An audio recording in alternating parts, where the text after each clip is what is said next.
Атгсан гар мэт төмөн олны алтан бүслүүр эвс соёл бинөө. Гүрэн Монголын ган тулгуур уран дарахны өв соёл минь.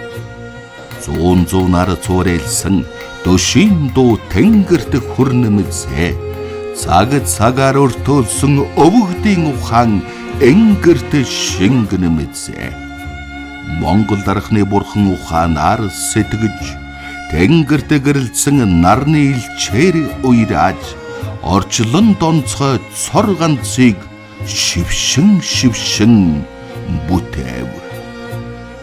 Монгол улсын ерөнхийлөгчийн Ивэлдор өндөр гэгээн зар базрын бэнтэлсний 390 жилийн ог тохиолдуулан зохион байгуулж байгаа Монгол дархан өв урлах үе тусгай үзэсгэлэн 2025 оны 7 дугаар сарын 3-наас 20-ны хооронд Чингис хаан үндэсний музейд дэглэгдэнэ.